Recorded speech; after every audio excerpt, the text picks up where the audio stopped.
Não é uma mentira, os problemas são de verdade, mas existe uma verdade superior aos problemas. A fé não é negar o problema, a fé não é negar a doença, a fé não é negar o gigante, a fé não é negar o deserto. Isso não te torna um homem de fé, isso não te torna uma mulher de fé, isso te torna um negacionista. Você finge que não é real aquilo que todo mundo está vendo que é real. A fé não é colocar debaixo do tapete as nossas crises. A fé não é encarar um casamento que está à beira de um divórcio e ter uma expectativa que algo vai acontecer. Não, isso não é fé, isso é negacionismo. É você fingir que coisas que são, tratá-las como se não fossem. A fé é uma realidade superior às realidades naturais. Tem uma frase do Bill Johnson que eu já usei milhares de vezes, eu amo ela. Ele diz que a fé não é negar a realidade do problema, mas é não dar ao problema um lugar de influência na construção da minha história. A fé não é olhar para um ventre estéril e fingir que ele não é estéril. A fé é crer que, apesar da esterilidade natural, uma palavra de Deus pode gerar vida nesse ambiente estéril. Alguém está comigo? Diga amém. A fé não é olhar para um globo ocular que não enxerga e fingir que ele funciona perfeitamente. A fé é crer que mesmo que naturalmente ele não enxergue, pela fé ele pode voltar a enxergar. Quando a gente coloca essas coisas no seu devido lugar, o sobrenatural se torna algo desejável e algo que a gente começa a ansiar para que se manifeste.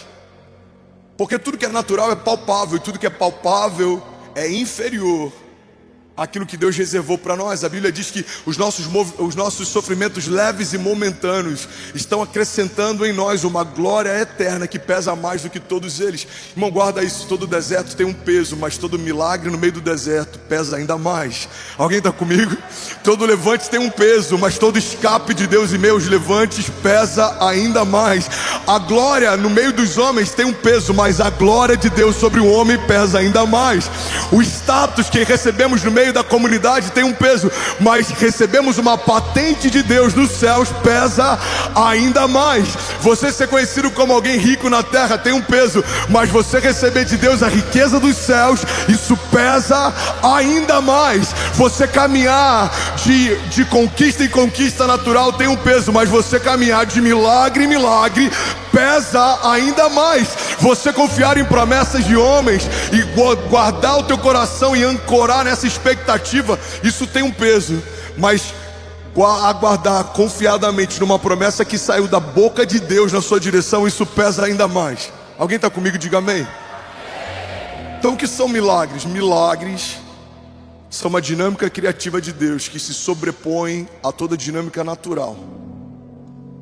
As células cancerígenas se multiplicam, os tumores existem, os problemas, as dívidas, os desertos, a falta, o medo, o luto. Mas acima de todas essas realidades existe uma realidade superior.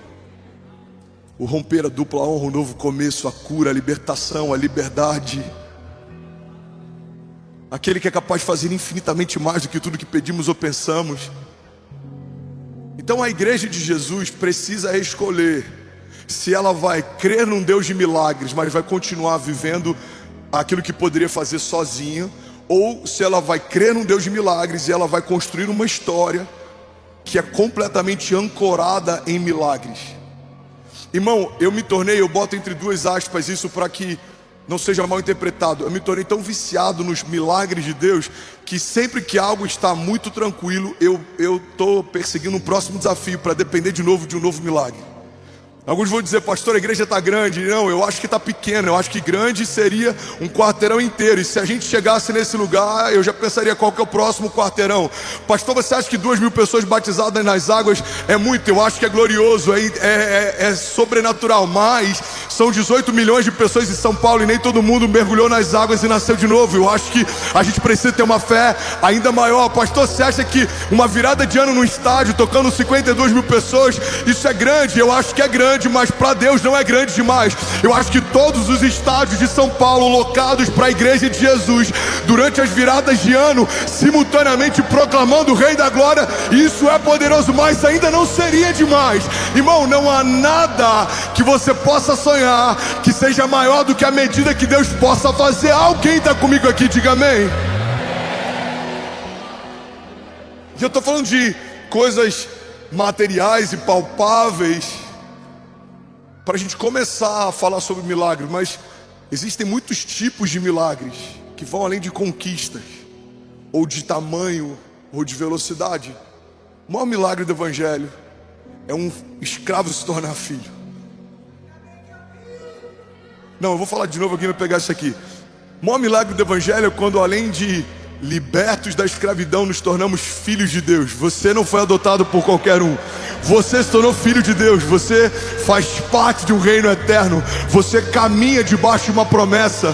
Você caminha debaixo da glória de Deus. Você vive de milagre em milagre, de romper em romper, de livramento em livramento, de conquista em conquista. Você está debaixo de uma unção que despedaça o jugo. Não há quem possa parar um homem debaixo de uma palavra de Deus. Fomos feitos invencíveis, mais do que vencedores. Você está com a tua fé fundamentada numa rocha inabalável. Os ventos são fortes, os gigantes são muitos, mas quem está em Deus, não há quem possa deter. Alguém está comigo aqui? Diga amém. Olha o que diz a palavra de Deus em Salmos 37, 18. O Senhor cuida da vida dos íntegros, e a herança deles permanecerá para sempre. Em tempos de adversidade não ficarão decepcionados, e em dias de fome desfrutarão de fartura. Alguém pode dizer glória a Deus por isso? Irmão, pega isso aqui. Prosperar em cenários favoráveis qualquer um consegue, mas prosperar no meio do deserto só alguém que caminha com Deus. Crescer no meio de um ano em que tudo é favorável, qualquer um consegue, mas crescer quando ninguém está crescendo, só alguém que caminha debaixo de uma palavra de Deus. Gênesis diz: Isaac semeou no meio do deserto, num tempo de seca, numa terra árida, e colheu ainda aquele ano 100 vezes mais do que tudo que foi semeado. Olha para a nossa igreja. A gente está em Alphaville. Quantos ministérios gigantes no Brasil vieram para cá e não tem uma comunidade expressiva, ou não estão vivendo algo à altura do que vivem em outros lugares? Quantas vezes eu ouvi a respeito dos desafios de fazer uma igreja saudável em Alphaville, o desafio de ter uma igreja grande. As pessoas daqui não estão preocupadas com a igreja, pastor. As pessoas daqui estão preocupadas com status. As pessoas aqui estão preocupadas com lifestyle. Não. Jesus, quando é bem apresentado, ele é irresistível. A gente só precisa entender que não é sobre o cenário, não é sobre o CEP, não é sobre o lugar, é sobre uma palavra. Uma palavra faz de Alphaville o celeiro de um avivamento. Uma palavra pode fazer um lugar que tinha tudo para florescer se tornar escasso. Irmão, não depende do cenário, o quão boa a terra é, o quão árida ela é, o quão bons os dias são, ou quão desafiadores eles são. Você só depende de uma palavra de Deus. Alguém está comigo? Diga amém. Salmos 37, 19. A herança deles permanecerá para sempre, e em tempos de adversidade não ficarão decepcionados, e em dias de fome desfrutarão de fartura. A medida de Deus é tão extraordinária que a Bíblia não diz que em dias de fome teremos o que comer, porque isso significa necessidade suprida. A Bíblia diz que em dias de fome nós desfrutaremos de fartura, porque isso é transbordo de Deus. Os milagres de Deus não geram só uma necessidade suprida, mas gera um transbordo. O Senhor prepara uma mesa para mim, diz o salmista, na presença dos meus inimigos, e me honra ungindo a minha cabeça com óleo, e o meu cálice faz transbordar. A medida de Deus sempre é o transbordo. E se tem áreas da sua vida que você não está transbordando, são áreas que você precisa viver novos milagres. Uma igreja não pode viver só pelo escape. O escape é pontual, o milagre é diário. O deserto é pontual, o milagre é diário. Vamos, alguém pega isso aqui em nome de Jesus. Os gigantes são pontuais, os milagres são diários. A oração do Pai Nosso é fundamentada nessa expectativa. O pão nosso de cada dia nos dai hoje. O pão que cai do céu é diário. O livramento de Deus é diário. A provisão de Deus é diária. A riqueza de Deus é diária. O transbordo de Deus é diário. Por quê? Porque Deus não é bom em um dia e deixou de ser bom no dia seguinte. Deus não é provedor em um dia e deixou de prover no dia seguinte. Ele não pode negar a si mesmo. Um dos seus nomes é Jeová Jireh, o Deus da provisão. Um dos seus nomes é Jeová Rafa, o Deus que cura. Um dos seus nomes é Jeová Nissi, o Senhor é a nossa bandeira. Um dos seus nomes é El Shaddai, Ele é o Todo-Poderoso. Um dos seus nomes é Emanuel, Deus está conosco. Irmão, Ele é a resposta que você precisa. Ele transborda no lugar da tua falta. Aquilo que você não tem, escorre dele. Aquilo que você não sabe, escorre dele. Ele é o princípio da sabedoria. Ele é o princípio e o fim de todas as estações. Ele é o Pai da eternidade. Ele é o príncipe da paz. Ele é o maravilhoso conselheiro. Você está em dúvida? Busca nele, e ele tem a palavra que você precisa. A Bíblia diz: clama a mim e responder-te-ei e anunciar-te-ei coisas grandes e insondáveis que não sabes. A Bíblia diz que aquele que bate, a porta se abre. Aquele que procura, encontrará. Alguém comigo aqui em nome de Jesus. Aleluia. Um conselho saudável para a sua jornada de fé: não comece nada que você não dependa de um milagre para sustentar. Nada. E de verdade, com muito temor e sem falsa modéstia, eu posso dizer isso. Olha para a nossa igreja e você vai ver que isso não é uma pregação romantizando o Evangelho. Vivemos debaixo dessa verdade o tempo inteiro e dependendo de Deus para tudo. Não nos movemos a partir de um saldo, saldo sempre inferior ao tamanho da visão. Não nos movemos a partir de uma estratégia, aquilo que a gente faz estrategicamente não faria sentido. Não nos movemos debaixo de uma conjuntura natural, porque tudo que é natural fica com úlcera nervosa quando vê aquilo que a gente tem sonhado, se movido e como a gente tem feito. Irmão, não é sobre a visão de um homem, a estratégia de ninguém, não é sobre a gestão extraordinária de ninguém.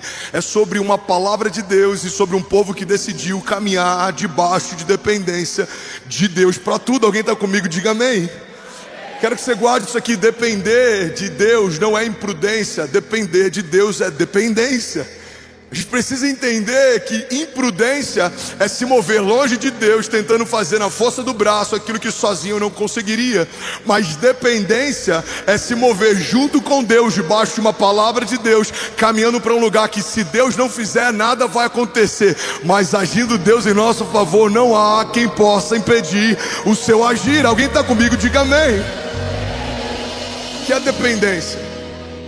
Dependência é gastar tempo escolhendo o nome do bebê, mesmo que o diagnóstico dos médicos seja esterilidade.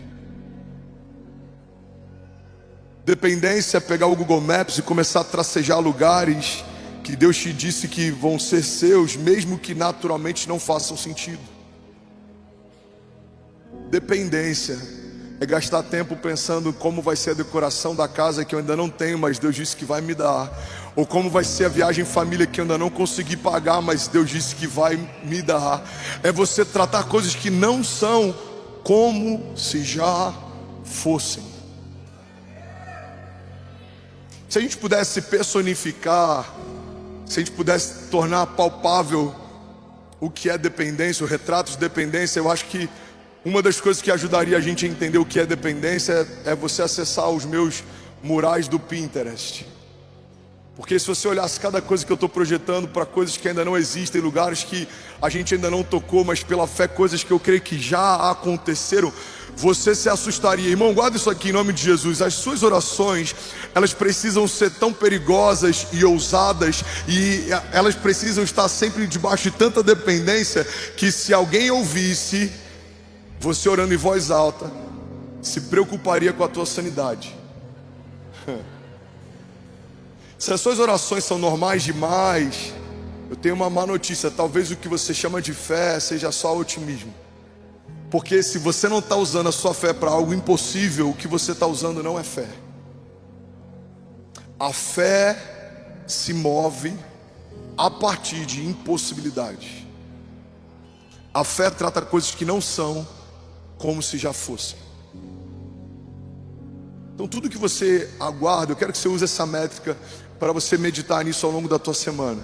Pega tudo que você tem sonhado, projetado, desejado, esperado, e pensa, se Deus não agisse, ainda assim seria possível? Se puder acontecer mesmo sem o agir de Deus, o que você está usando não é fé, e o que você está aguardando não é milagre. Isso você poderia fazer sozinho. E sabe o que vai assustar muitos de nós? Você perceber que talvez grande parte da sua lista, ou toda ela, poderia acontecer mesmo se Deus não intervisse. Pastor, isso é um problema? Para alguém que caminha debaixo de um Deus de milagres, isso é um problema fundamental. Você pode estar dizendo que crê em milagres, mas fazendo de tudo para não depender de um. Isso é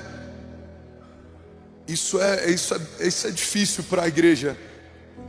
Isso é um problema para a igreja.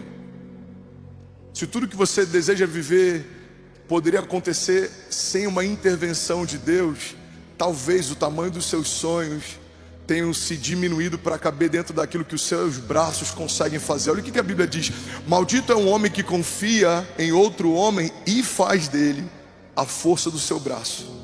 Muitos usam essa passagem fora de contexto para dizer que a Bíblia nos ensina a não confiar em ninguém, mas não é isso que a Bíblia está dizendo.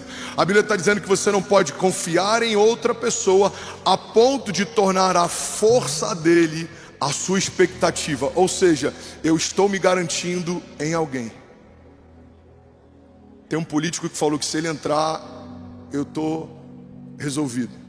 Não, eu tenho um tio que falou que assim que eu terminar a faculdade eu estou contratado. Não, eu tenho um amigo que ele falou que assim que eu conseguir resolver isso, ele vai... Não, irmão, guarda isso aqui. Não ancore a tua expectativa em nada que é vulnerável, passageiro, infalível. Tem muita gente ansiosa porque está ancorando a tua expectativa em algo que não tem ingerência, em algo que não tem firmeza. Billy Graham dizia que um dos motivos pelos quais andamos ansiosos é porque ancoramos a nossa expectativa em qualquer coisa que não seja Deus e os seus milagres. Quando você ancora a tua expectativa em algo que não seja o próprio Deus, você vive ansioso. Será que o mercado vai prosperar? Será que essa porta vai se abrir? Será que o contrato vai ser assinado? A gente está sempre preocupado com o será. Mas alguém que escolhe caminhar debaixo de dependência com Deus, ele já se alegra antes da porta se abrir, ele já se alegra antes do contrato ser assinado. Por quê? Porque tratamos coisas que não são como se já fosse. Alguém está comigo aqui? Diga amém. Irmão, a gente já olha no Google Maps alguns lugares no entorno da igreja. A minha preocupação já é como vai ser a logística do estacionamento. Como a gente vai fazer os pais que vão deixar o filho no Kids andarem tanto até o outro lado da esquina. Pastor, mas já é nosso? Ainda não, mas já é. Alguém está comigo? Ainda não, mas já é. Se eu te falasse que eu já tenho imaginado como seria se em algum momento a igreja precisasse de 2 estádios para fazer a virada de ano, qual seria o melhor segundo estádio? Seria Allianz e seria o Itaquerão? Seria Allianz e seria o Morumbi? Como que a gente faria simultaneamente? Como que a gente faz a programação? Irmão, você precisa caminhar debaixo de uma grandeza que não é sua, que você não consegue manter sozinho, que você não suportaria sozinho. Mas se Deus te chamou para caminhar debaixo dos planos dele, você precisa aumentar a tua expectativa. A Bíblia diz que olhos naturais naturais não viram, ouvidos naturais não ouviram, não penetrou no coração do homem aquilo que Deus preparou para nós. Mas a Bíblia logo em seguida diz: mas Ele já o revelou por meio do seu Espírito. Existe uma palavra de Deus liberada por Deus para você, que está no reino espiritual, e você precisa persegui-la. E no momento que você encontrá-la, você precisa aguardar até que se cumpra aquilo que Deus prometeu. Alguns vão dizer: você é louco, não faz sentido. Mas você está tão preocupado em viver a vontade de Deus que não tem mais espaço para a opinião e para a crítica dos outros. Irmão, alguém vai dizer: por que tão grande, por que tão rápido, por que agora? Você vai dizer: amigo, desculpa, eu estou preocupado demais em caminhar debaixo de uma palavra de Deus. Eu não tenho tempo para opiniões humanas. Neemias está construindo a primeira estratégia do inferno para tentar parar Neemias. Enviam mensageiros para distraí-lo. Neemias, querem conversar com você lá embaixo. A resposta de Neemias: eu estou ocupado demais com um projeto de Deus. Avisa que eu não posso descer. Os mensageiros voltam. E aí, o que Neemias disse? Ele disse que ele está ocupado demais, ele não pode descer. Não, tenta convencê-lo, vai lá de novo. Aí levam de novo mensageiros. Os mensageiros voltam com o mesmo convite: Neemias, vamos descer para trocar uma ideia? Para a obra rapidinho. Não precisa ser tão rápido. Eu acho que você está empolgado. Vamos conversar um pouco. Aí ele responde pela segunda vez a mesma resposta da primeira: estou ocupado demais com algo que Deus me confiou. Irmão, cuidado para que as distrações não se tornem mais tóxicas na sua construção, na sua jornada de fé, do que as retaliações. Guarda isso aqui em nome de Jesus. Tem gente que está parando mais por causa de distração do que por causa de retaliação. Porque toda proposta que o inferno te faz parece muito com uma promessa que o céu te fez. Quando Jesus ele é tentado, a Bíblia diz que ele é tentado por 3 vezes no deserto. Ele acaba de ser batizado, o Espírito repousa sobre ele. Uma voz do céu diz que ele é meu filho amado, em quem eu tenho o meu prazer. Ele está 40 dias jejuando, orando. Ou seja, ele está encharcado de unção, de santidade, de autoridade. Ele não tem espaço para nenhuma crise na sua identidade. O pai acabou de dizer: esse é o meu filho em quem eu tenho o meu prazer.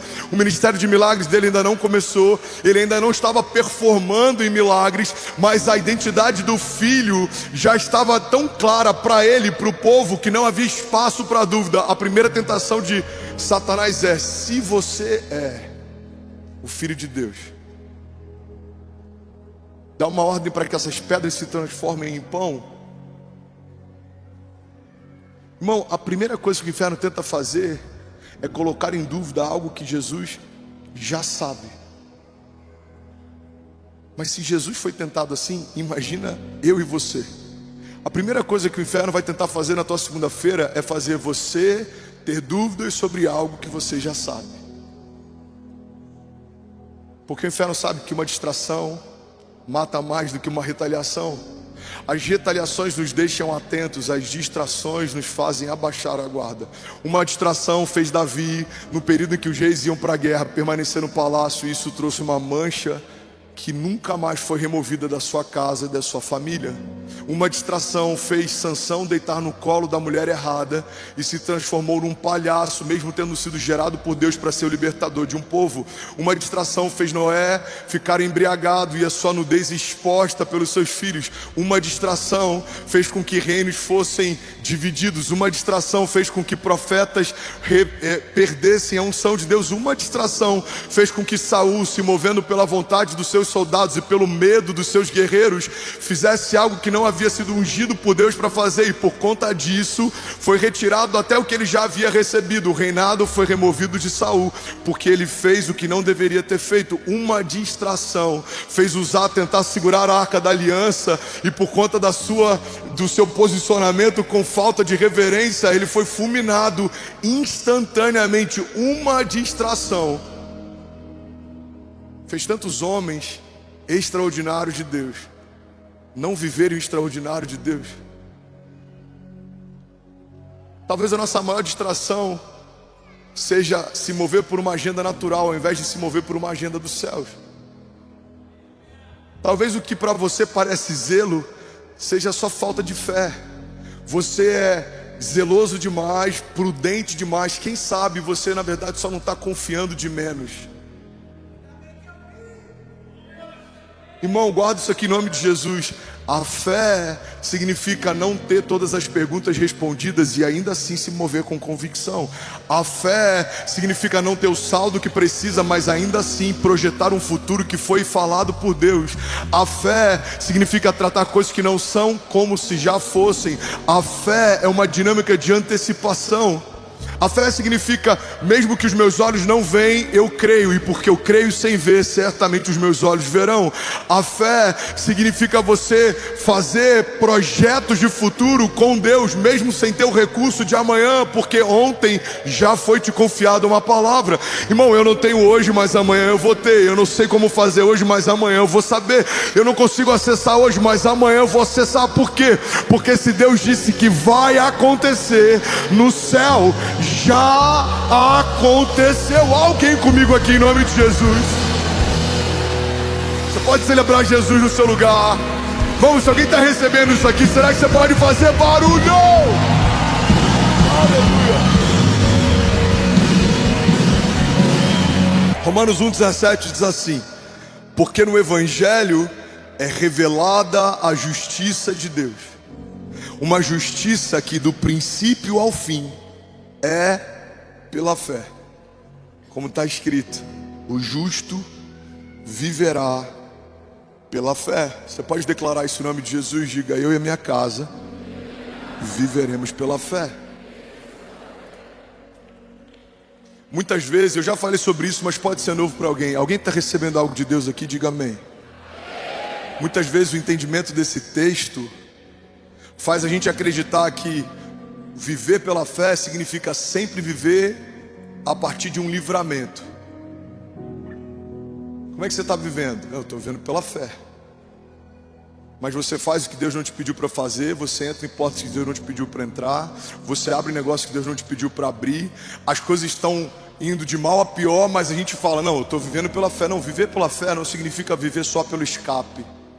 Viver pela fé não significa viver de crise em crise, mas crendo que de alguma forma, por algum motivo, as coisas vão terminar bem. Não, você não está crendo, você está se iludindo. Viver pela fé, no original, nesse texto, significa um tipo de fé que dá origem a algo que não existe. Quando a Bíblia diz que o justo viverá pela fé, significa que o justo, o homem de Deus, vai viver a partir de uma dinâmica criativa que estabelece o que não existe. Esse é o chamado profético da igreja. É profetizar um caminho que não existe e se mover a partir do que foi profetizado. É profetizar uma colheita que não existe e semear com lágrimas, crendo que vai colher com alegria. É profetizar a partir do que não existe, mas pelos olhos da fé, já tratando as coisas que não são como se já fossem. É profetizar o que não existe, mas crendo que mesmo que os nossos olhos não consigam ver, em algum momento vai acontecer. Irmão, isso para o mundo é loucura. A Bíblia diz que para o mundo é loucura, mas para nós que cremos, esse é o poder de Deus. Aquilo que para o mundo é loucura, para nós que cremos, é o poder de Deus. O problema é quando o poder de Deus para nós que cremos começa a parecer loucura. Cara, eu acho que isso é loucura. Aí eu acho que já foi longe demais. Eu acho que crer nisso aqui é loucura. Isso daí já está caro demais, rápido demais. Mas a pergunta é: o que seria demais para um Deus que pode todas as coisas, que é dono do ouro e da prata, que é o Pai da eternidade, que não se atrasa, que não se cansa, que não fica exausto? Um Deus que não é gente. Irmão, Deus não é gente. Ele não é limitado. Ele não se submete a ninguém. Por não ter ninguém superior a si, por quem jurar, a Bíblia diz que ele jura por si mesmo. Ele promete e ele garante o que prometeu. Você tem noção? Ele cria todas as estrelas, nomeia elas e quando chama, elas se enfileiram, elas se colocam em ordem. Ele estabelece o mar, a porção seca, e a Bíblia diz lá em Jó que ele estabelece os limites até onde o mar pode ir e aonde ele deve parar. Você já parou para pensar por que o planeta Terra, que tem mais água do que terra, não é só água? Você já parou para pensar por que os limites da água não invadem os limites da terra? A Bíblia diz o porquê. Porque Deus disse até onde você pode ir, e a partir daqui você não pode mais. Você pode ver, tem muitas cidades e lugares que estão sendo inundados, mas você vai ver a história dessas cidades, são lugares que foram aterrados, ou seja, nós estabelecemos terra em lugar que não tinha terra. O mar está reivindicando algo que é dele por direito.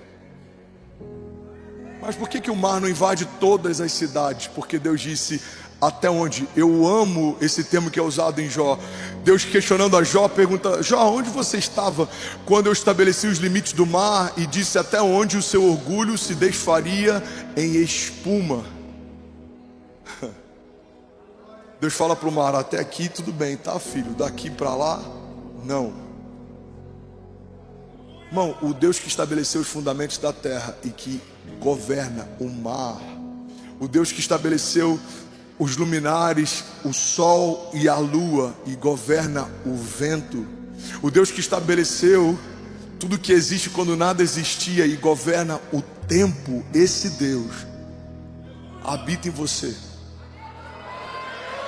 O mesmo poder, a Bíblia diz que ressuscitou Jesus Cristo dos mortos, habita em nós. Então existe um poder criativo, existe um Deus eterno, existe um Deus provedor que habita dentro de você. Não faça planos do seu tamanho, quando o que habita em você é do tamanho de Deus. Não faça planos a partir do seu saldo. Se você receber uma palavra, deixa eu só abrir esse parênteses para que ninguém seja inconsequente. Senão amanhã tem gente nas casas de Bahia fazendo crediário, falando que foi o pastor que mandou. Tem gente indo na concessionária financiando o carro, falando que foi uma palavra do pastor. Não, irmão, guarda isso. Uma palavra minha é falível, mas uma palavra de Deus não. Então se você tem uma palavra de Deus, não faça contas. Não depende do teu saldo, não depende da tua força. O Deus que te deu a palavra vai te dar o recurso. Alguém está comigo? Diga amém. O Deus que te deu a palavra vai te dar o acesso. O Deus que te deu a palavra vai te dar o caminho. O Deus que te deu a palavra vai te dar os meios. Porque quando uma palavra sai da boca de Deus, todo recurso que essa palavra precisa para se manifestar já foi liberada junto com a palavra que Deus te confiou. Quando Deus faz uma promessa, junto com a promessa vem o recurso, vem o acesso, vem os caminhos, vem tudo que você precisa para operar o milagre que te foi confiado. Então quando Deus fala, a Bíblia diz que não há quem possa impedir o seu agir. Por quê? Porque quando Deus profetiza algo sobre o seu futuro, no tempo de Deus, isso já é presente, já aconteceu. Alguém comigo aqui, diga amém. O que são milagres?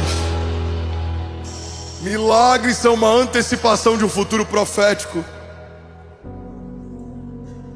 Se você pudesse passear na eternidade como ele passeia, você consegue imaginar uma mulher que já está com o filho nos braços, questionando no lugar secreto por que o filho não vem?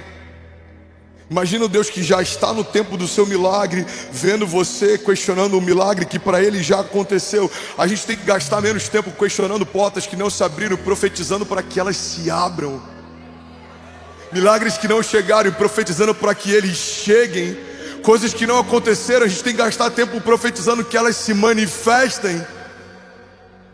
Você pode ver, irmão, 90% do que eu profetizo quando fecho os olhos no nosso momento de oração, de 2 anos para cá até hoje, faz 2 dias atrás, a gente completou 2 anos aqui em Alphaville, dia 28 de agosto.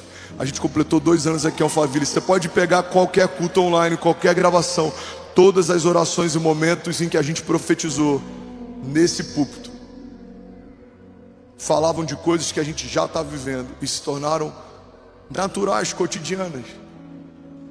Tem momentos que eu lembro que a gente levanta as nossas mãos e a gente começa a profetizar. A igreja que a gente vê Eu vejo uma igreja que reúne estados do Brasil. Eu vejo o epicentro de uma onda de avivamento nacional. Eu vejo um celeiro. Eu vejo um lugar que vai batizar milhares de pessoas em nome do Pai, do Filho e do Espírito Santo. Eu vejo um seminário teológico que vai tocar dezenas de milhares de pessoas na nação. Eu vejo. Irmão, você precisa colocar para fora os sonhos que Deus está colocando dentro de você. Você precisa profetizar sobre vales de ossos secos, porque não há nada tão ressequido que não possa voltar a viver depois de uma palavra que saiu da boca de Deus. O profeta é levado diante de um vale de ossos secos, e a pergunta de Deus para ele é para questionar, é para entender qual é o nível de entendimento profético que ele tem. A pergunta que Deus faz para aquele profeta é: por acaso esse vale de ossos secos pode voltar a viver? Naturalmente o profeta diria: impossível. Os ossos estão ressequidos, estão mortos há muito tempo, não há vida pulsando aqui. Mas ao invés dele dizer o que ele acha, ele devolve para Deus e fala o que Deus pensa. Ele fala: Senhor, tu sabes. Irmão, guarda isso aqui. Quando você estiver diante de um vale de ossos secos em alguma área da tua vida, não gasta tempo falando o que você pensa, gasta tempo perseguindo o que Deus acha. Porque às vezes a gente fica lançando sobre vales de ossos secos opiniões. Eu acho que esse casamento não tem mais jeito. Eu acho que essa empresa não tem mais jeito. Eu acho que o meu filho não tem mais jeito. Eu acho. Mas o profeta não falou o que ele pensava. O profeta questionou a Deus o que Deus pensava sobre. Profeta, esse vale de ossos secos pode voltar a viver? Senhor, tu sabes. Aí vem a ordem de Deus: então abre a tua boca e profetiza. Pela segunda vez ele tem a oportunidade de opinar, e pela segunda vez ele abre mão de opinar e declara o que ele ouviu de Deus. Ele diz assim, ó: vale de ossos secos, ouçam o que diz a voz do Senhor. E quando ele fala o que ele ouviu Deus falar, os ossos voltam a viver.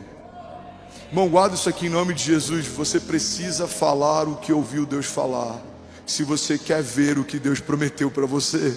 Tem coisas que Deus prometeu e elas estão aguardando uma voz de comando, mas você não vai falar o que você sente, porque fé não é o que se sente, fé é o que se sabe. Você vai falar o que ouviu de Deus. Você precisa profetizar sobre o teu casamento o que Deus falou sobre ele, não o que você sente sobre ele. Porque se nós fôssemos profetizar sentimento, a gente ia acelerar o término de muitas coisas. A Bíblia não diz que quando a terra era sem forma e vazia, lá em Gênesis 1, Deus olhou para a escuridão e ele disse o que ele sentia. A Bíblia diz que Deus olhou para a escuridão e disse o que ele gostaria de ver. Ele diz: no meio de um cenário de escuridão, haja luz. No meio de um cenário em que nada existia, que haja vida e que se multiplique segundo a sua espécie.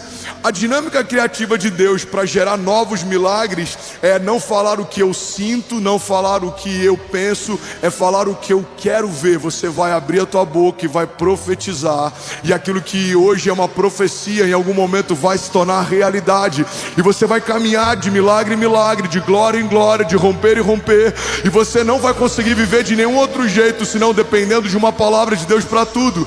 Você vai se mover e as portas vão se abrir, não porque você é bom, mas porque a presença que você carrega abre portas por onde você caminha. Você vai se mover por vales de sombra e morte, e mesmo que haja vales de sombra da morte ao teu redor, você não vai temer mal nenhum, porque o Senhor está com você.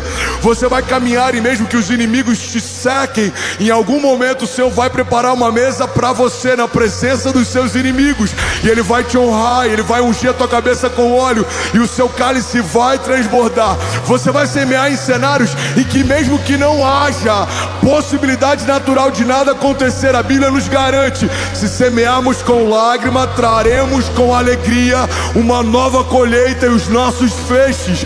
Você vai se mover segundo aquilo que Deus fala e não segundo aquilo que você sente, porque a Bíblia diz que o coração do homem é enganoso, mas a mesma Bíblia também fala que todas as coisas podem passar, mas as palavras de Deus, elas não passarão.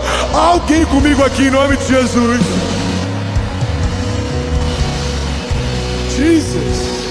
Alguém comigo aqui? Você pode celebrar Jesus no seu lugar. Aleluia. Alguém pronto para viver milagres? Hoje é um bom dia para viver milagres. Aleluia. Salmos 37:3. Confie no Senhor e faça o bem. Assim você habitará na terra e desfrutará a segurança. Deleite-se no Senhor e Ele atenderá aos desejos do seu coração. Entregue o seu caminho ao Senhor. Confie nele e Ele agirá. Alguém pode dizer glória a Deus por isso? 2 Coríntios 4:16, eu amo esse texto, diz assim: por isso nunca desistimos. Ainda que o nosso exterior esteja morrendo, o nosso interior está sendo renovado dia após dia. Pois essas aflições pequenas e momentâneas que agora enfrentamos produzem para nós uma glória que pesa mais do que todas as angústias e durará para sempre. Portanto, não olhamos para aquilo que agora podemos ver, mas ao invés disso, fixamos o nosso olhar naquilo que não se pode ver. Pois as coisas que agora vemos logo passarão, mas as que não podemos ver durarão para sempre. Alguém pode dizer glória a Deus por isso?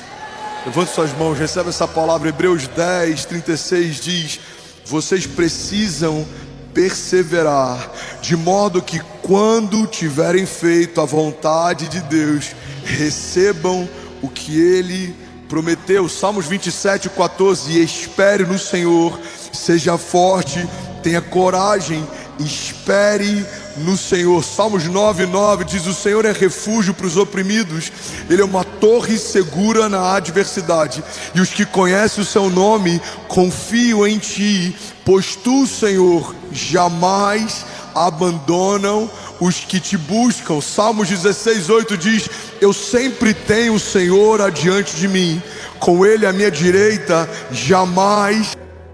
Jesus, ele caminha sobre as águas, o mar está revolto, existe uma tempestade. Então Pedro provoca aquele milagre. Ele fala: Senhor, se és tu, me faz ir ter contigo. Então Jesus reage à provocação de Pedro e fala: sim, sou eu, venha. E à medida que a palavra sai da boca de Jesus, um caminho de milagres é construído entre o lugar que Pedro está e o lugar que Jesus está. Mas sabe o que é interessante? Havia mais pessoas no barco. Outros discípulos testemunharam, mas só Pedro vivenciou. Porque o seu milagre não está ligado à tua necessidade, o teu milagre está ligado à sua fé.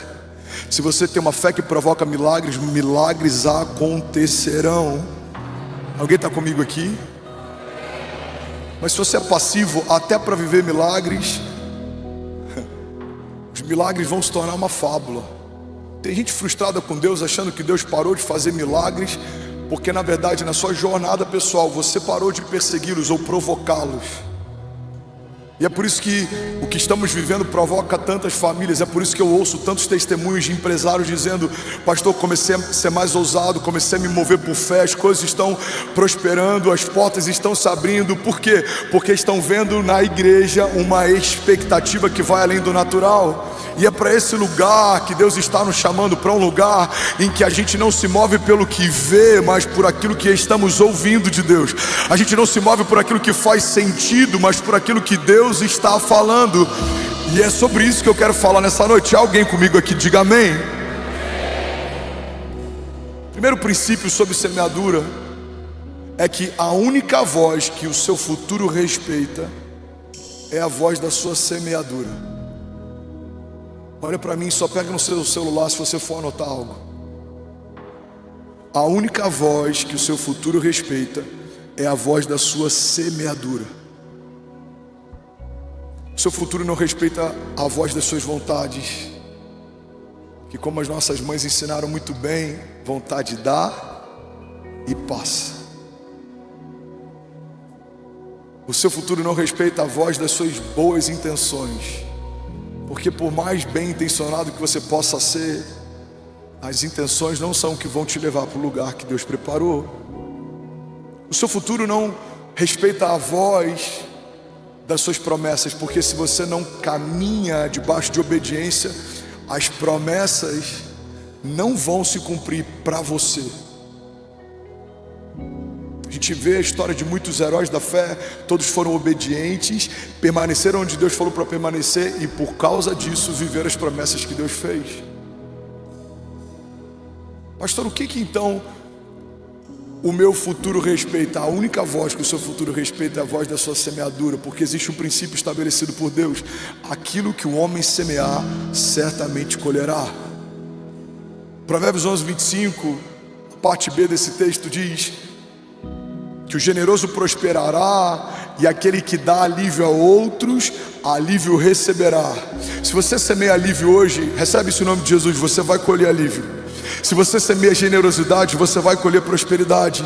Se você semeia fé, você vai colher milagres. Se você semeia coisas boas, você vai ter uma boa colheita. Se você não semeia nada, você vai ter uma colheita de nada, porque o reino de Deus se move através de uma dinâmica reativa. Você dá um passo, os céus se movem. Você faz um clamor, os céus respondem. A Bíblia diz: clama a mim e responder-te-ei, e anunciar-te-ei coisas grandes e insondáveis que não sabes.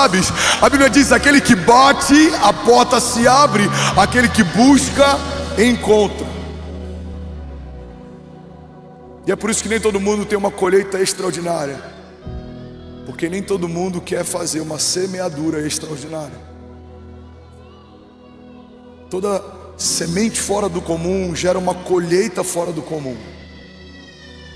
Abraão semeia um filho, ele colhe uma bênção geracional. Abraão, a sua descendência, e gerações após gerações estarão debaixo da sua bênção.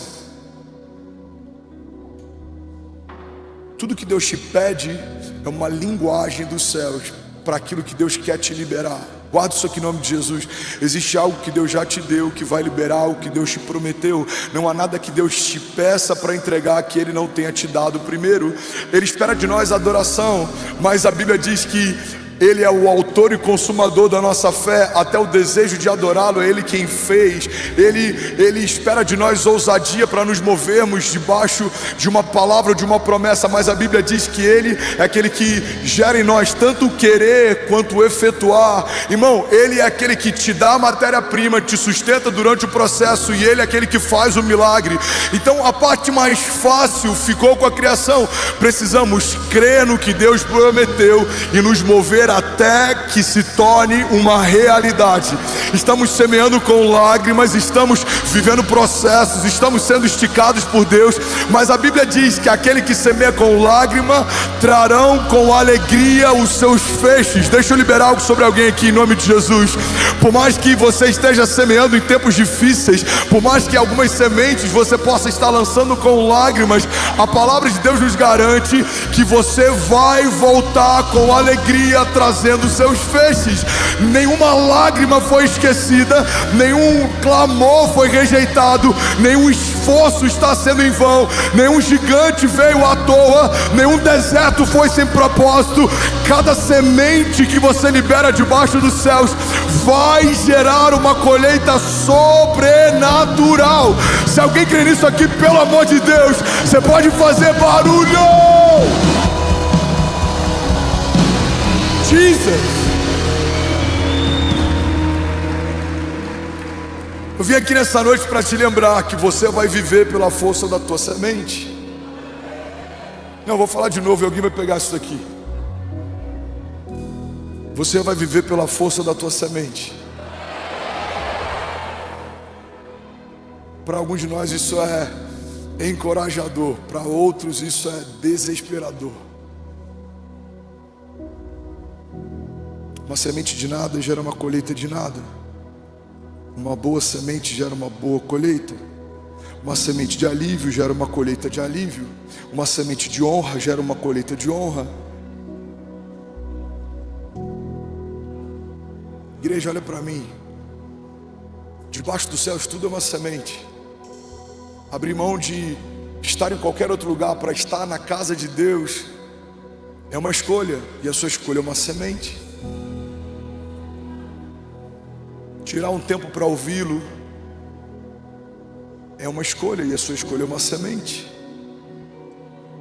Ensinar os seus filhos no caminho é uma decisão, e essa decisão é uma semente. Qual é a colheita? Quando crescerem, não se desviarão dele. Tudo é uma semente. As nossas lágrimas são sementes. A nossa obediência é uma semente. A nossa fé é uma semente. A nossa entrega é uma semente. O nosso servir é uma semente. Sabe uma das coisas que eu mais amo naquilo que Deus está fazendo? É esse exército de voluntários apaixonados que Deus está levantando. Essa é uma expressão de uma igreja saudável. Você está comigo?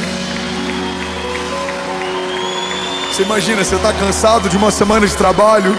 Tem voluntários que estão tão cansados quanto você, talvez mais cansados que você, mas não foi impeditivo para eles servirem ao Senhor. Chegaram antes e saem depois. Isso é uma semente.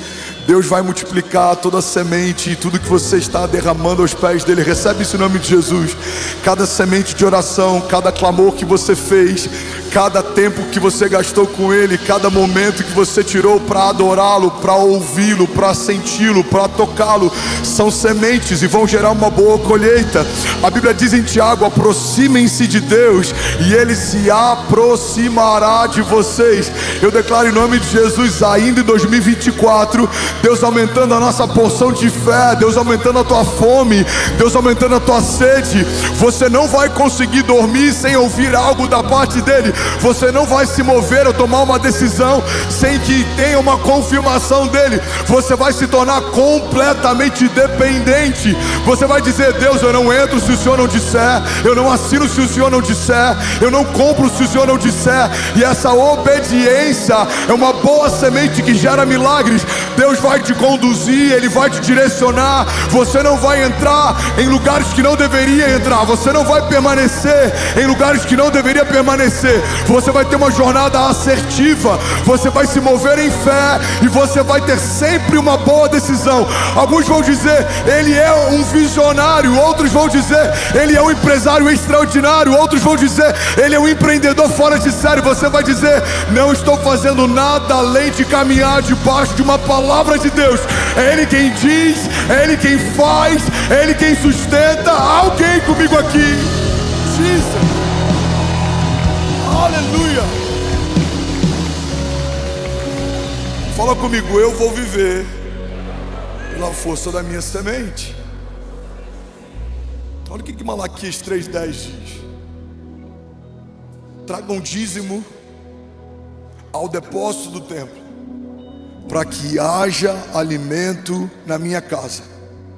Então ponham-me à prova, diz o Senhor dos Exércitos, e vejam se eu não vou abrir as comportas dos céus e derramar sobre vocês tantas bênçãos que nem terão onde guardá-las. Alguém recebe isso aqui em nome de Jesus? Versículo 11: e impedirei que pragas devorem suas colheitas, e as videiras no campo não perderão o seu fruto, diz o Senhor dos Exércitos. Alguém pode dizer glória a Deus por isso? Paulo, pega isso aqui. Irmão, a semente, uma boa semente lançada numa boa terra, ela gera duas realidades: uma liberação e um impedimento. Olha para mim. Quando você lança uma boa semente, duas realidades são geradas: uma liberação e um impedimento. Você é liberado para prosperar, e o inferno é impedido de te deter. Você é liberado para expandir, e o inferno é impedido de te parar. Alguém pega isso aqui em nome de Jesus. Você é liberado para se mover, e o inferno é impedido de te frustrar. Pastor, mas quem vai impedir? O próprio Deus. Versículo 11: impedirei que pragas devorem as suas colheitas. Irmão, guarda isso aqui com muito carinho. 16.500 famílias conectadas. Uau, glória a Deus. Alguém crê que a gente pode tocar 20 mil famílias ao mesmo tempo nessa noite? Alguém crê nisso?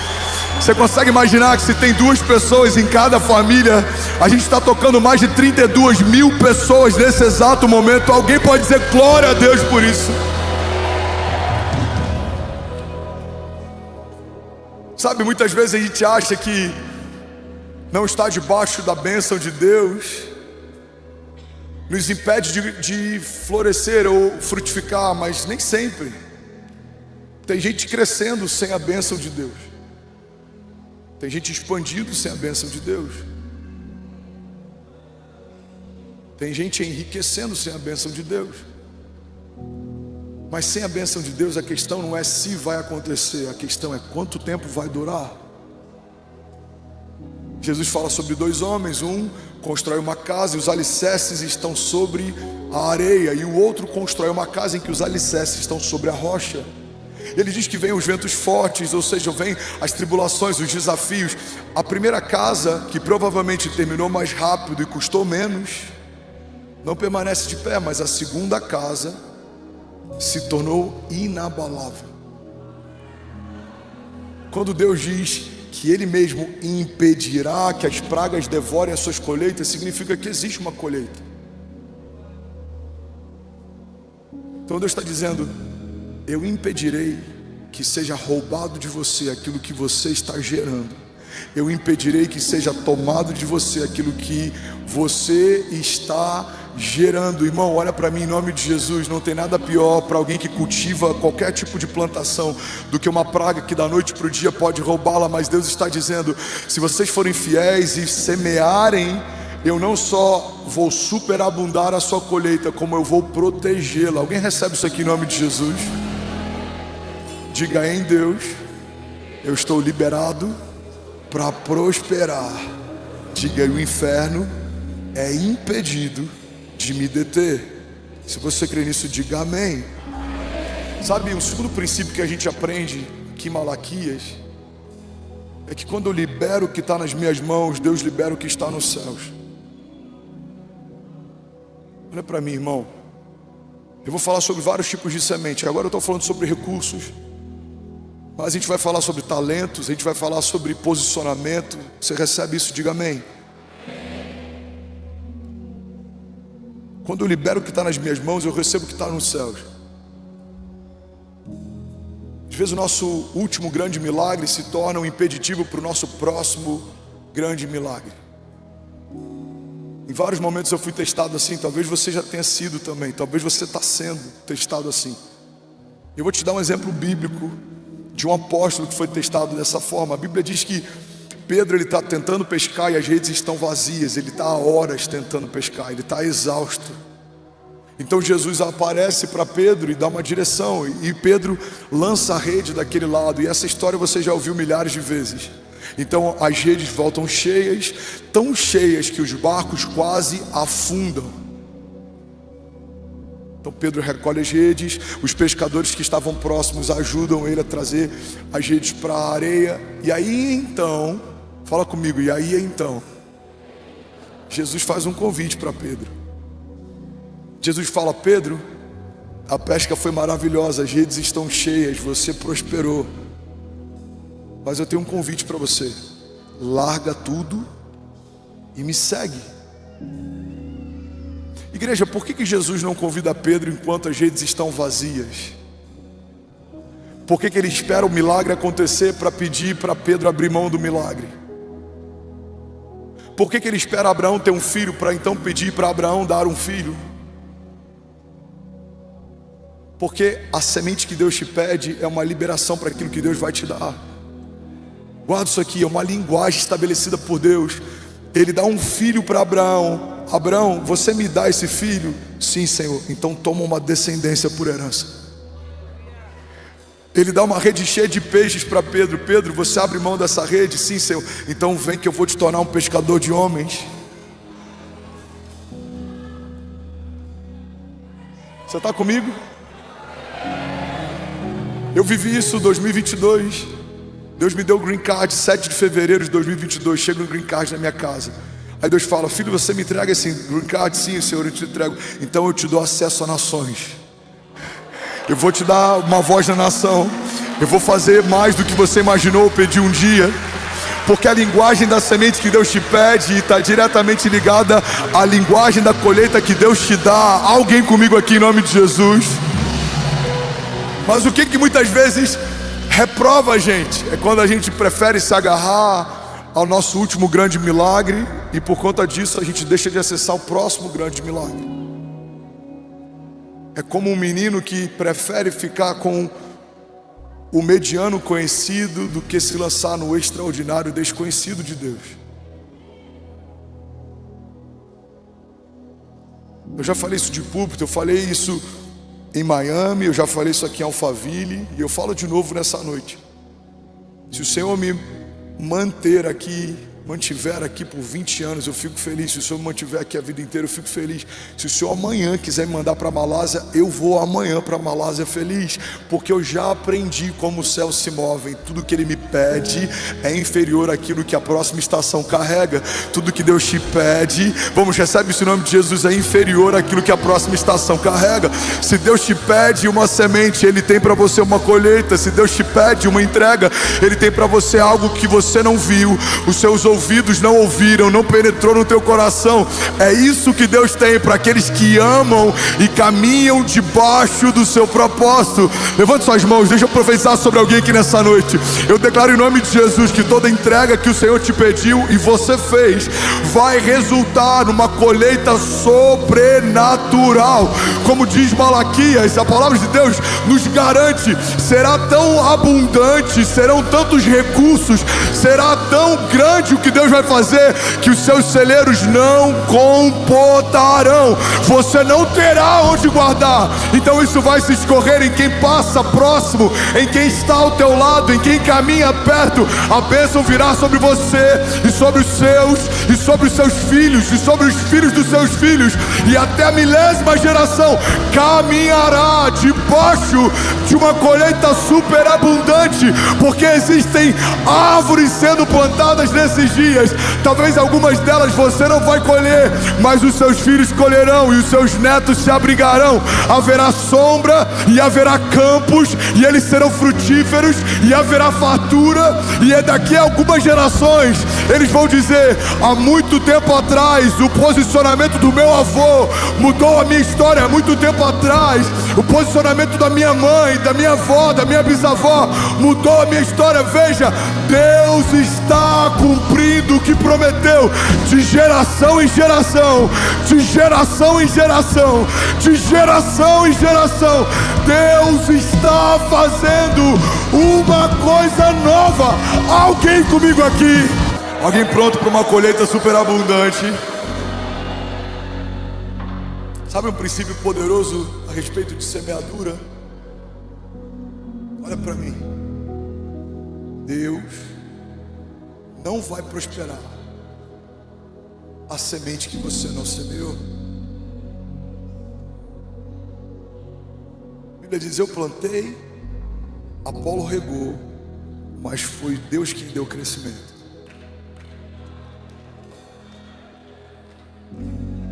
Tem crente aqui desse lado? Vocês estão comigo?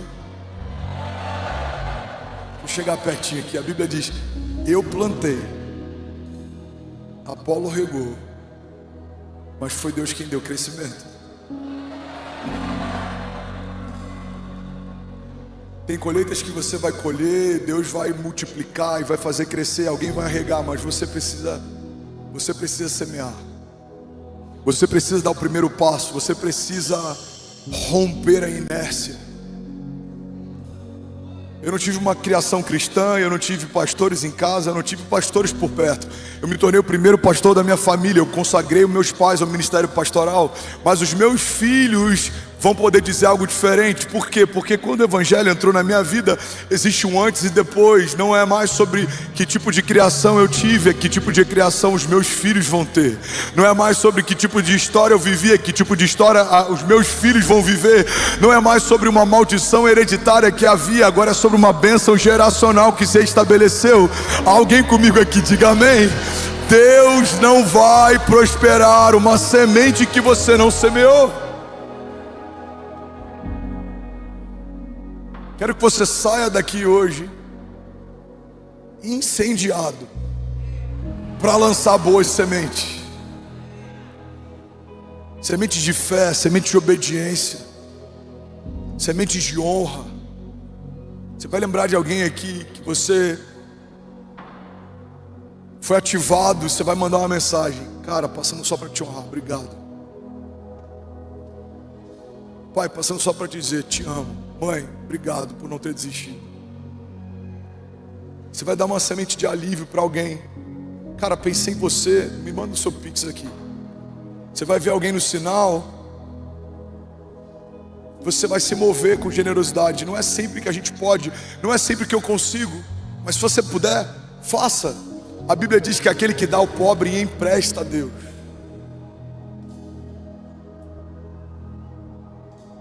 Eu vou botar entre aspas e com muito zelo que eu vou falar. É o único momento que a Bíblia fala a respeito do Criador ficando em débito com a criação. Aquele que dá ao pobre empresta a Deus. Libere boas sementes. Quando seus filhos estiverem dormindo, libere a semente sobre eles. Abençoe. Filho, você vai ser uma bênção. Filho, você vai ser poderoso na terra. Filho, você vai caminhar em lugares que papai não caminhou. Você vai ver coisas que papai não viu. Você vai ser poderoso em Jesus. Não há quem possa te resistir. Você vai caminhar debaixo da força do Senhor. Filho, você vai se tornar um homem de Deus. Filha, você vai se tornar uma mulher de Deus. Os seus filhos e os filhos dos seus filhos estarão debaixo de uma bênção, porque você carrega uma promessa e ela vai se cumprir. Sabe, a palavra de Deus diz que aqueles que gostam de usar da boca comerão dos seus frutos, porque aquilo que falamos também é uma semente. Precisamos falar mais de futuro do que de passado. Precisamos falar mais de promessas do que de problemas. Precisamos falar mais sobre os céus do que sobre a terra. Alguém está comigo? Diga amém. Porque sementes liberam acesso. Você pode declarar isso? Diga: sementes liberam acesso. Diga: sementes liberam favor. Faz sentido para alguém? Sabe outra característica impressionante, poderosa sobre semente? É que toda semente é uma promessa. Toda semente é uma promessa.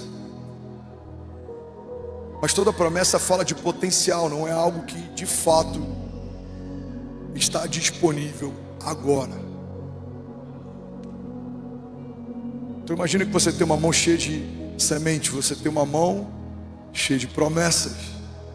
Existe um potencial explosivo nas sementes que Deus te deu. Mas a semente, ela só se torna poderosa quando ela morre. É interessante porque a Bíblia diz que no ventre de Maria foi gerada uma semente incorruptível. Uma mulher virgem está gerando o próprio Filho de Deus, e só quando essa semente morre, a redenção está disponível. Se ele fosse poupado como Pedro Rabassuque Nabassai. Você vê como é que é o cansaço? Errar Pedro é brincadeira. Jesus é a minha semente. Eu estou exausto, mas eu estou derramando tudo que eu tenho enquanto eu posso. Pega isso aqui. Mas eu quis também falar como Pedro propôs. É quase que um... Se Jesus tivesse aceito aquilo que Pedro propôs,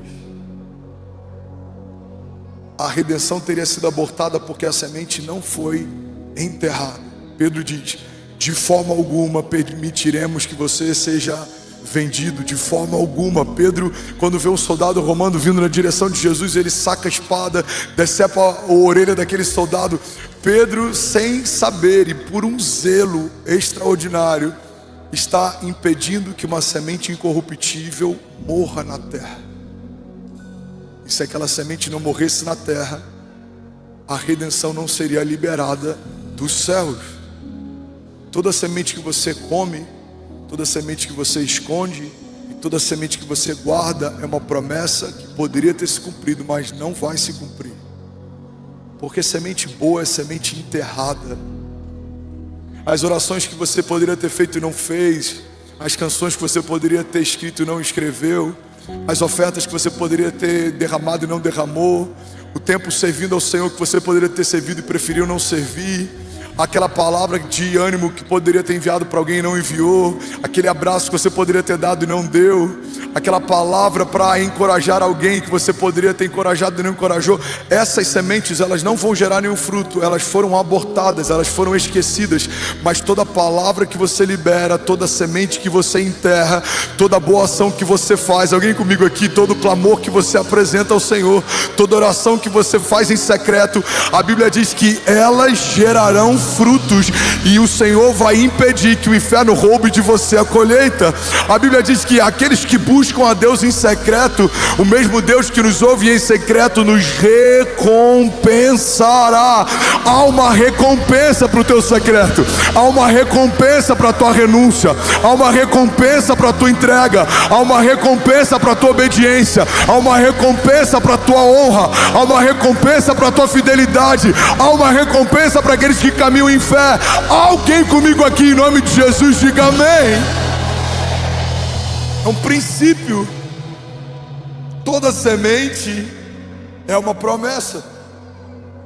João 12:24 diz assim: eu digo verdadeiramente que se o grão de trigo não cair na terra e não morrer, continuará ele só, mas se morrer, dará muito fruto. João está dizendo, se uma semente de trigo está nas suas mãos, é um potencial de uma colheita extraordinária, mas se ela é lançada na terra e morre, dará certamente muitos frutos. Tem um texto na Bíblia que eu amo, se eu não me engano está em Salmos. A Bíblia diz assim: por acaso o Senhor não recolhe cada uma das minhas lágrimas no seu odre? A Bíblia está dizendo, você acha que as minhas lágrimas estão sendo derramadas em vão? Não, o Senhor toma nota de cada uma delas. Porque para o céu, lágrimas dos justos são como semente. Para os céus, a nossa oração é como uma semente. Para o céu, a nossa renúncia é como uma semente. Vemos José governando no Egito, vemos José vivendo a promessa, mas muita renúncia foi semeada até o dia em que Deus o exaltou. Muitas coisas foram semeadas. Ele foi fiel no pouco, ele foi resiliente no pouco, ele foi esquecido pelos irmãos, ele foi vendido pelos irmãos. Não havia mais capa colorida sobre o seu corpo, não havia mais proximidade com o seu pai, não havia mais liberdade. Ele foi feito escravo, mas a Bíblia diz que durante todo o processo, enquanto a promessa ainda não se cumpria, José continuava semeando obediência. Ele poderia ter caído com a mulher de Potifar, ele poderia ter dado outras brechas, ele poderia ter utilizado de artifícios, mas José continua semeando. E a Bíblia diz que um dia ele é lembrado e ele é levado até Faraó, e naquele dia ele recebe um anel que significa poder e autoridade, sandálias são colocadas nos seus pés, vestes de governo são colocadas sobre o seu corpo, e ele dorme como governador de uma nação poderosa na terra. Irmão, as pessoas olham para a nossa colheita e acreditam que as coisas aconteceram do nada, mas de repente leva muito tempo para acontecer. Alguns vão dizer, André, de repente Lagoinha Alphaville cresceu, de repente o seu ministério se expandiu. Não, irmão, de repente leva muito tempo para acontecer. Teve muita semente sendo lançada com lágrimas lá em 2021, enquanto a gente estava gerando uma criança no meio de uma pandemia. Teve muita lágrima sendo lançada como semente quando em 2020, 2019, Kezinha estava grávida do Benício e a gente estava plantando igreja, sendo despejado e morando de favor na casa de membros da igreja. Teve muita semente liberada com lágrima lá em 2017, quando eu estava usando fralda no CTI, lutando para o meu coração não parar de bater com uma endocardite bacteriana aguda.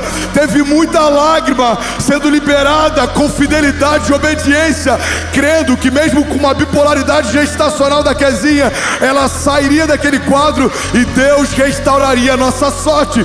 Então, de repente, 2022, Deus abre os céus, cruzadas em várias cidades, uma igreja crescendo, se expande norte, sul, leste, oeste, mais de 16 mil famílias conectadas, e alguém vai dizer, de repente, você vai declarar, não, de repente levou muito tempo para acontecer.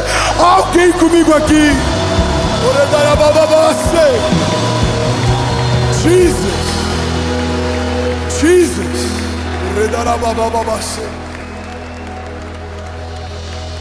De repente Davi assumiu o trono. Não, um menino foi feito rei, porque Deus olhou para a entrega dele para proteger o rebanho do pai, e deve ter pensado, se ele coloca a vida em risco para proteger algumas ovelhas, o que ele não faria para proteger o meu reino? Abraão de repente se torna pai da fé. Não, ele saiu de perto do seu pai para décadas depois se tornar pai, e quando ele está disposto a entregar o seu único filho, Deus o fez pai de multidões. Daniel de repente se torna um homem sábio na Babilônia. Não. Foi coagido, confrontado, perseguido. Nem Jesus viveu o que viveu de repente. Foi gerado no ventre de uma mulher, aprendeu a falar, engatinhar, caminhar, aprendeu sobre a lei, como de costume ia no templo, na sinagoga. Depois se levanta e começa a ensinar. Aprendeu um ofício, era um homem de dores, era um homem comum, não havia beleza ou formosura nele, diz a palavra, nada que nos atraísse. Era um homem de pés machucados, de mãos calejadas, de rosto queimado de sol. Não foi mimado por Deus, não tinha uma comitiva angelical. Eu tenho mais suporte hoje com a produção e voluntários da igreja do que Jesus teve em todo o seu ministério. O que você tem hoje como conforto no seu carro ou na sua casa é infinitamente melhor do que tudo que Jesus experimentou enquanto se movia em meio a desertos. Ele comia pão e ele andava no meio do deserto. João Batista, a voz que clama no deserto, preparou o caminho para Jesus, comia mel silvestre, gafanhotos. Eram homens marcados, eram homens que não eram como foram pintados no período da Renascença, que pareciam mais com os artistas que pintavam do que com o próprio Cristo. Não tinha olhos azuis, não tinha cabelos claros, não tinha uma pele branca. Não, ele era alguém marcado debaixo do sol. Ele era alguém marcado pelos desafios da terra. Ele foi tentado e não foi encontrado nele nada que pudesse condená-lo. A Bíblia diz que aquele que não cometeu pecado se fez pecado por nós, para que fôssemos feitos justiça de Deus. Ele foi obediente até o fim, ele foi obediente até a morte, morte de cruz. A Bíblia diz que ele está próximo de entregar o seu espírito. Ele fala: Pai, se possível for, afasta de mim esse cálice, mas todavia seja feita a sua vontade, não a minha. E a Bíblia diz que o Pai teve prazer em moê-lo, porque havia pecado e juízo sobre ele, havia o jugo de toda a criação sobre ele. Então Jesus semeou obediência até o fim. E a Bíblia diz que de repente, ao terceiro dia, mulheres vão levar especiarias para colocar sobre o corpo morto de Jesus. Elas chegam diante do sepulcro, a pedra está aberta, e elas se espantam. O corpo não está lá, Jesus não está lá.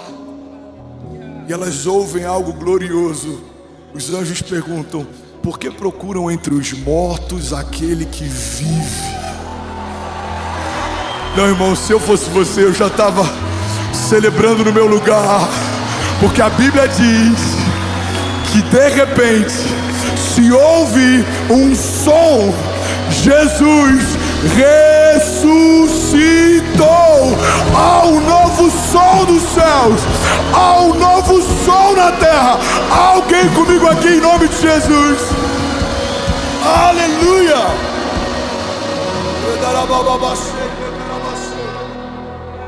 De repente, fala comigo, de repente leva muito tempo para acontecer.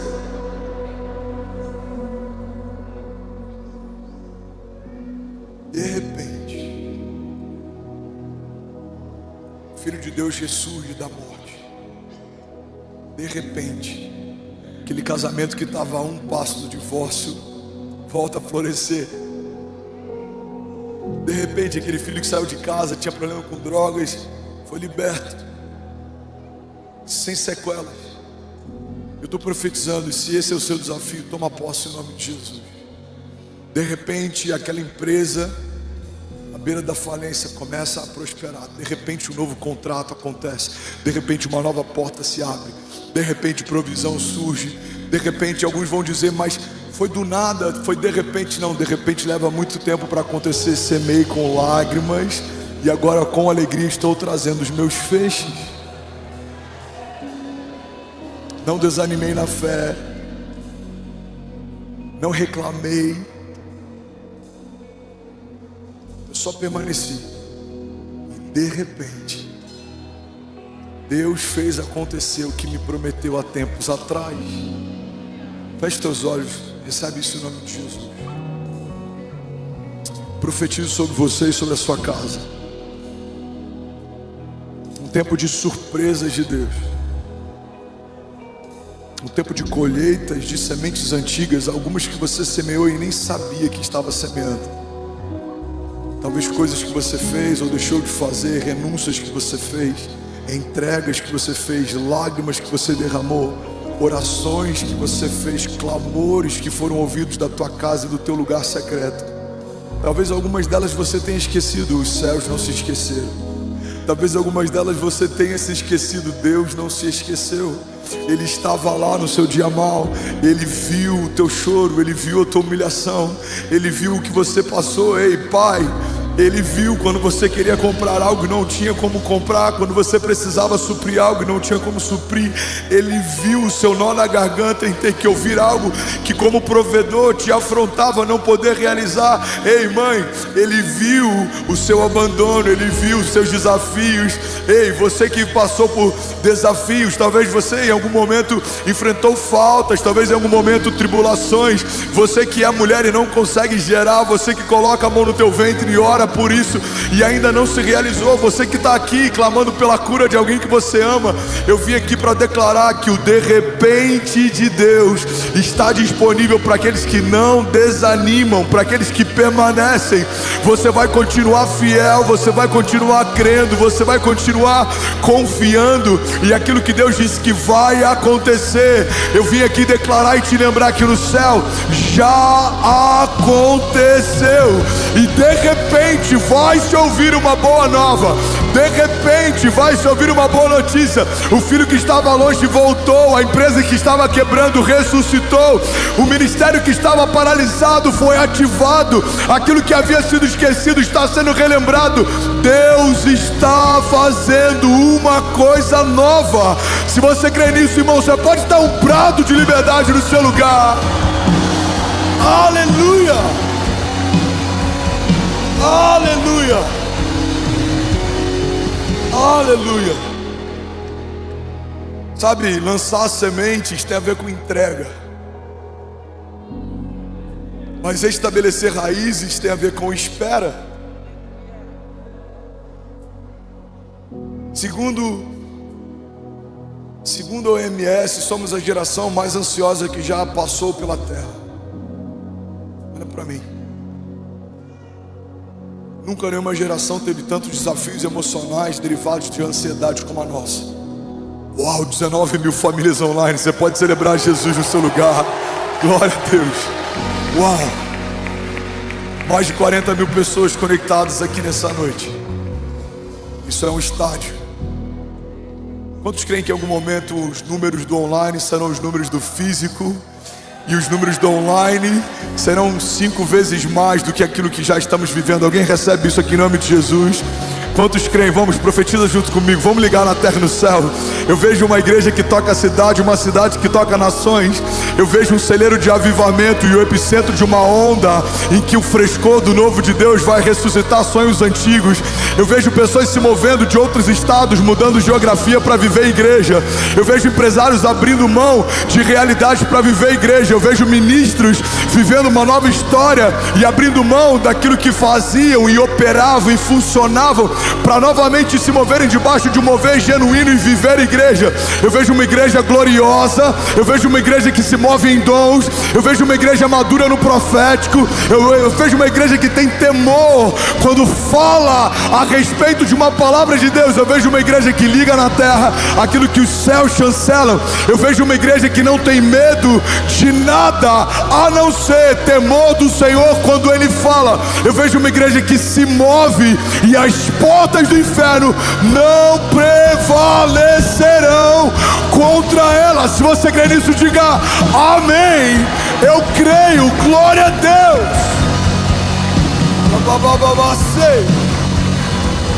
Declara comigo, diga: lançar sementes tem a ver com entrega, mas estabelecer raízes tem a ver com espera. Gálatas 6:9 diz assim: e não nos cansemos de fazer o bem, pois no tempo certo colheremos. E aqui vem uma condicional: se não desanimar. Olha para mim, irmão. Tem muitos pastores que começaram bem, mas desanimaram e não viram aquilo que colheriam. Tem muitos casais que começaram bem, mas não terminaram bem porque desanimaram no meio do caminho. Jornada da fé não é sobre como começa, é sobre como termina. Você pode começar bem e terminar mal, mas você pode começar mal e terminar bem. A Bíblia diz, eu quero profetizar sobre alguém. Levante suas mãos e recebe isso. Você não vai se cansar de fazer o bem.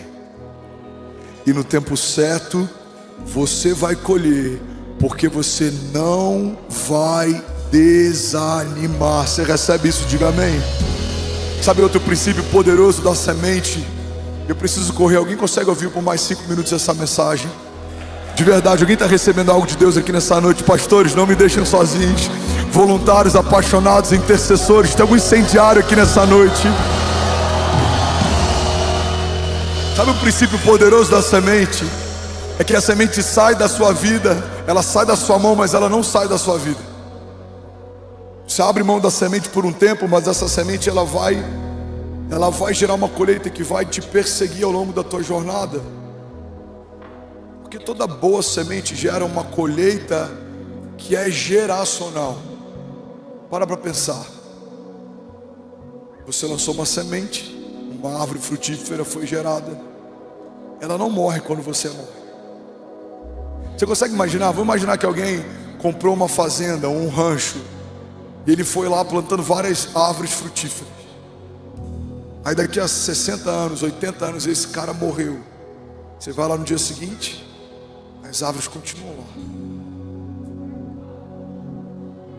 Seus filhos vão falar: eu lembro que papai gostava de sentar debaixo daquela sombra. Eu lembro quando a gente ia lá e pegava amora naquele pé. Eu lembro quando eu brincava naquele pé de manga. Faz sentido? Você está comigo? Porque por mais que a semente seja frágil, depois que ela se torna uma árvore frutífera, ela não é arrancada quando você é arrancado. Uma geração depois de você vai continuar colhendo frutos daquilo que você semeou nesses dias. E é isso que eu quero profetizar sobre você. Se você recebe, levante suas mãos. Salmo 112 diz assim: aleluia. Bem-aventurado aquele que teme ao Senhor e tem um grande prazer nos seus mandamentos. Os seus descendentes serão poderosos na terra. A geração dos justos será abençoada. Grande riqueza há na sua casa, e a sua justiça dura para sempre. A luz raia nas trevas para o íntegro, para quem é misericordioso, compassivo e justo. Tudo irá bem ao que empresta generosamente e com justiça conduz os seus negócios. Certamente o justo jamais será abalado, e para sempre se lembrarão dele. não temerá mais notícias, o seu coração está seguro e nada temerá. No final, verá a derrota dos seus adversários, distribuiu generosamente aos pobres, e a sua justiça permanece para sempre, e o seu poder será exaltado em honra. Alguém pode dizer glória a Deus por isso? 2 Coríntios 9:10 diz: porque aquele que supre a semente ao que semeia e o que dá pão ao que come, também lhe suprirá e multiplicará a semente e fará crescer os frutos da sua justiça. Alguém pode dizer glória a Deus por isso? E aqui está o último princípio que eu quero compartilhar, e eu vou terminar essa mensagem.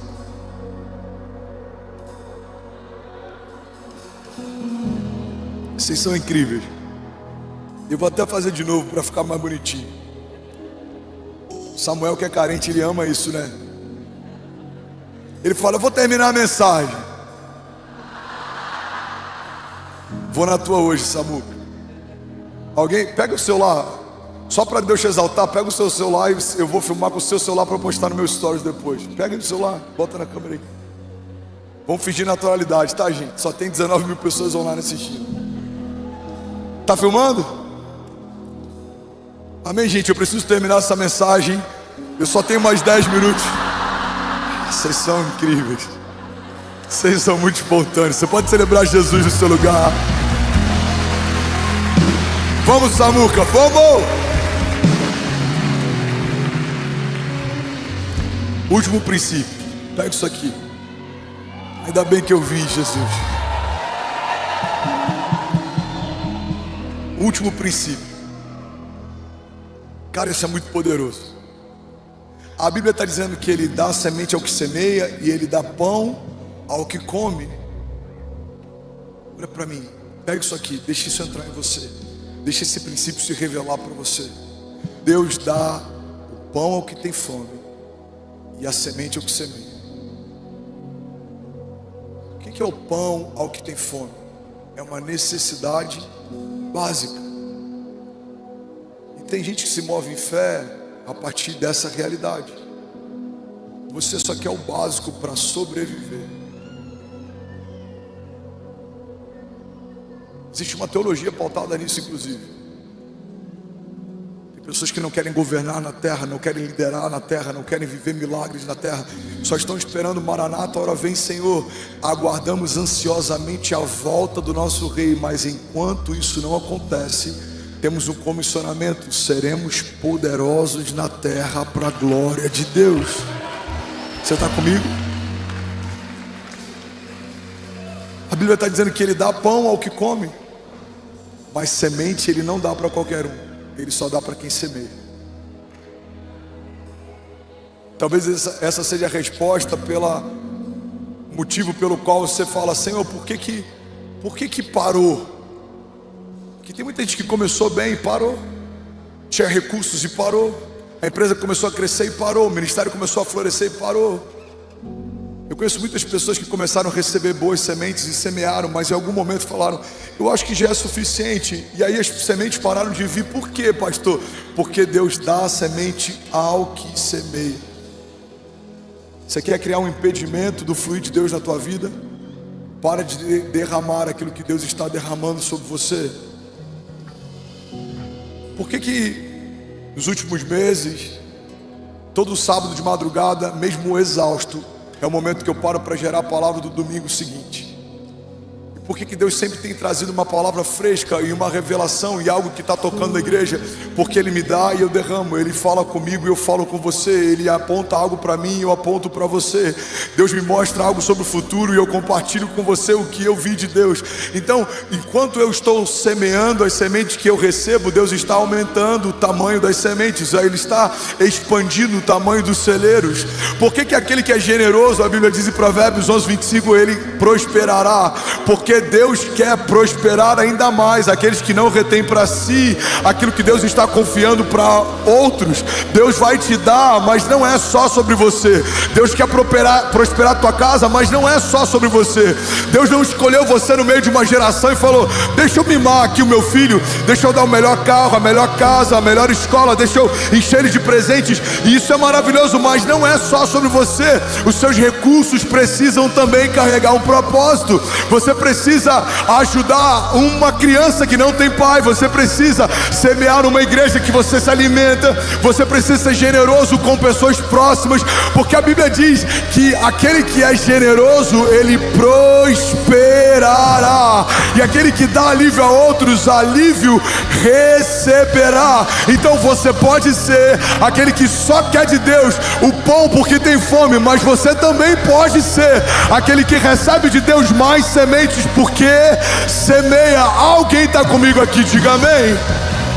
Então vamos ler esse texto, 2 Coríntios 9, desde o versículo 6, diz assim: lembrem-se, aquele que semeia pouco, pouco também colherá, e aquele que semeia com fartura, também colherá fartamente. Versículo 7.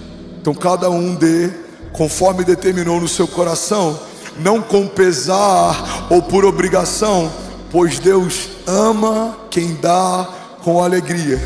E Deus é poderoso para fazer que toda a graça lhe seja acrescentada. Recebe isso em nome de Jesus. Deixa eu profetizar a palavra sobre você.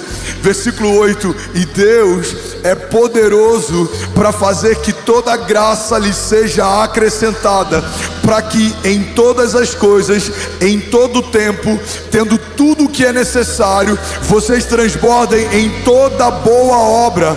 Como está escrito: distribuiu e deu os seus bens aos necessitados, e a sua justiça dura para sempre. Versículo 10. Porque aquele que supre a semente ao que semeia e pão ao que come, também lhe suprirá e multiplicará a semente e fará crescer os frutos da sua justiça. Então vocês serão enriquecidos de todas as formas, para que possam ser generosos em qualquer ocasião, e por nosso intermédio a sua generosidade resultará em ação de graças a Deus. Você pode dizer glória a Deus por isso? Fica de pé no seu lugar, eu quero ministrar sobre você. Sabe, é chegado um tempo de colheita superabundante. É chegado um tempo de Deus alargar celeiros. É chegado um tempo de Deus nos surpreender. Nós vamos colher o que semeamos. E a palavra de Deus fala a respeito de trabalhadores da última hora que colhem até aquilo que não foi semeado. Talvez exista uma bênção daquilo que os seus avós semearam, talvez algo que os seus pais semearam. Eu não sei de onde veio, mas eu quero declarar que você e a sua casa colherão nos próximos meses frutos que não serão retirados, bênçãos que não serão removidas, palavras que não serão esquecidas ou anuladas. Eu declaro em nome de Jesus um tempo de transbordo, um tempo de expansão, um tempo de multiplicação. Deus vai te dar novos sonhos, novas visões, e o mesmo Deus que vai gerar em você o querer, vai também gerar o efetuar.